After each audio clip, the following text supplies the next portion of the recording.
¿Sabes cómo se estudia una conducta? ¿Sabes qué es el análisis particular de una conducta? Hoy hablaremos de ello en la resistencia. Hola, soy Asiel Inocente, bienvenido a Resistencia Conductual. Hoy toca desvelar algunos secretos de los psicólogos.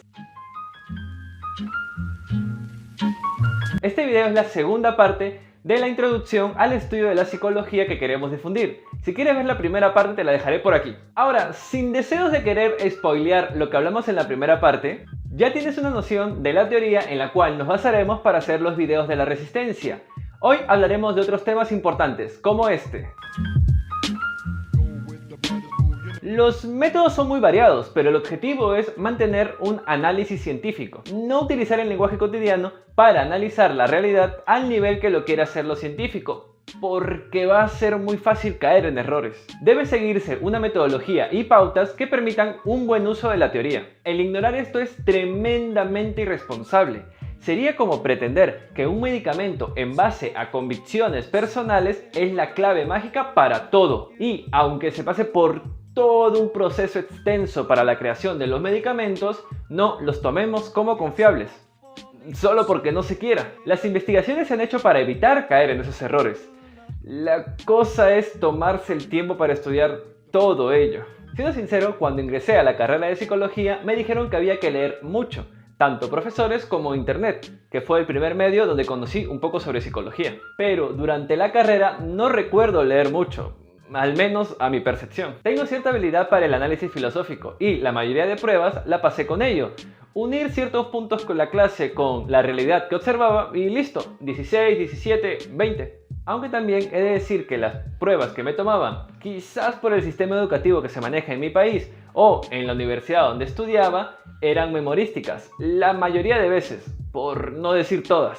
En pocas palabras, la carrera a nivel intelectual no me fue un reto, obtuve buenas notas haciendo lo mínimo. El caso de Luis fue el mismo, como conté en el especial 100 subs, donde hablamos cómo se formó la resistencia conductual, él casi ni atendía a las clases, se pasaba todo ello leyendo libros conductuales. ¿Saben cuándo verdaderamente sentí que había mucho por leer?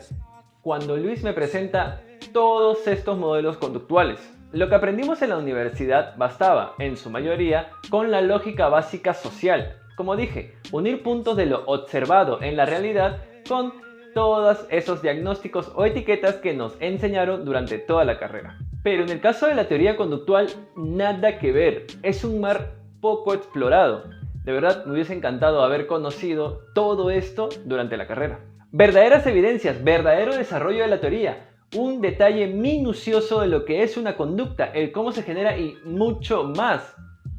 Aún estamos en pañales a nivel de formación. Ya es hora de hacer algo.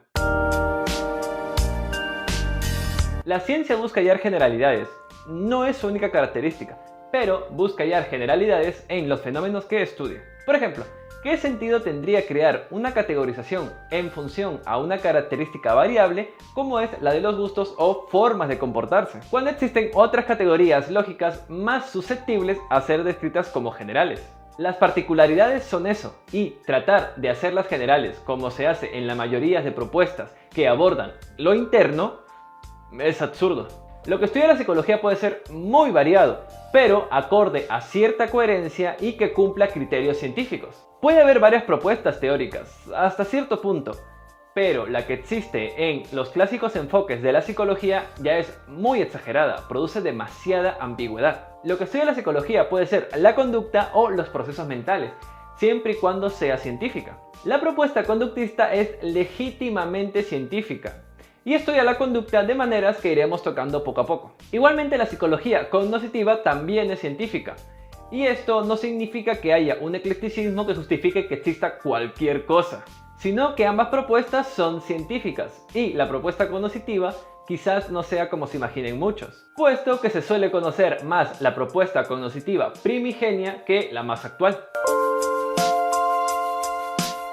Como se dijo antes, el psicólogo no es necesariamente un profesional de la salud, pero existen problemas de conducta predominantemente sociales, ya que la persona con problemas los tendrá por alguna clase de desajuste con su contexto social. Esta persona deberá acudir a un profesional que sea capaz de identificar esta situación en un contexto interdisciplinario.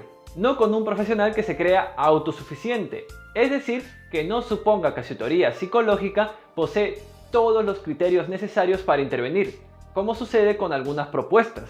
El psicólogo solo usa la psicología como conocimiento de los procedimientos particulares y generales de la conducta para modificarla según las reglas determinadas anteriormente.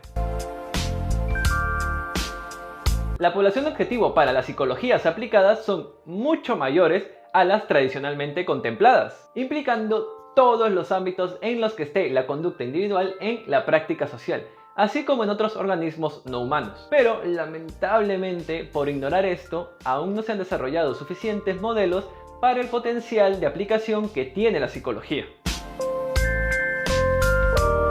La psicología conductual es una alternativa científica.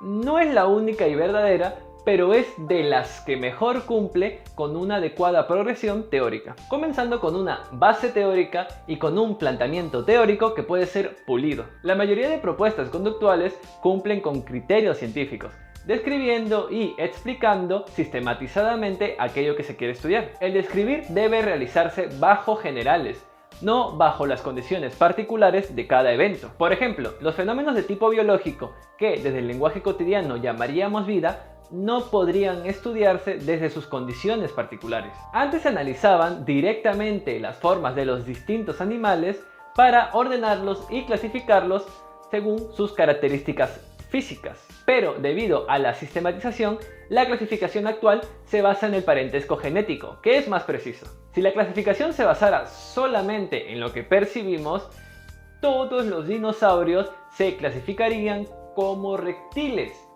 cuando en realidad algunos de estos tienen mayor parentesco con las aves. O también clasificaríamos a los delfines y las ballenas como peces, cuando en realidad son mamíferos. La forma en que se llega a la clasificación general, como la de la filogenia, es producto de la sistematización, obtenible tras un trabajo mediante el método científico y como trabajo en un ámbito institucional o académico. Es entonces que el lenguaje técnico obtenido es diferente al lenguaje cotidiano. El lenguaje técnico significa siempre lo mismo, dependiendo de la teoría que se use, así como no es explicable por lo visto en una sola situación. Los términos de las propuestas conductuales suelen cumplir esto, aunque no es un requisito que debe estar presente en todos sus términos. Pueden haber diferencias propias de los debates científicos, pero aún con eso no son iguales al lenguaje cotidiano. El lenguaje cotidiano es ambiguo y varía dependiendo del contexto en donde se usen, cosa que pasa con la mayoría de términos que creemos psicológicos, como las emociones, la autoestima, el pensamiento, la memoria, etc.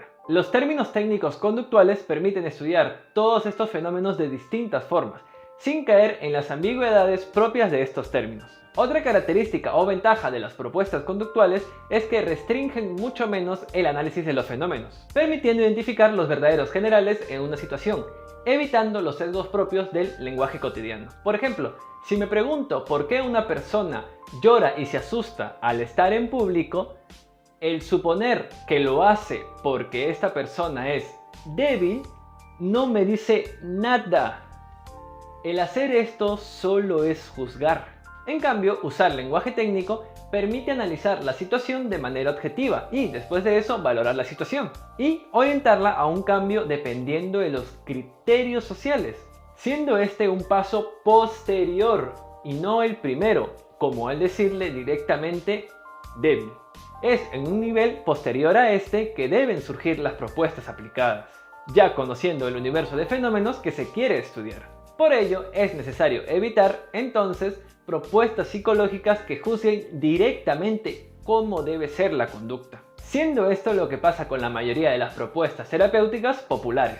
Y con esto finalizaríamos con la introducción a la psicología que queremos difundir. Para el siguiente video hablaremos de algunos mitos que han abordado la psicología a lo largo de todos estos años. Coméntanos qué te ha parecido el video y no te olvides dejar tu like si te ha gustado. Únete a la resistencia y síguenos en todas nuestras redes que van a estar en la descripción y en el comentario fijado. Esto ha sido todo por hoy, ha sido un gusto tenerte por aquí, nos estamos viendo pronto. Adiós.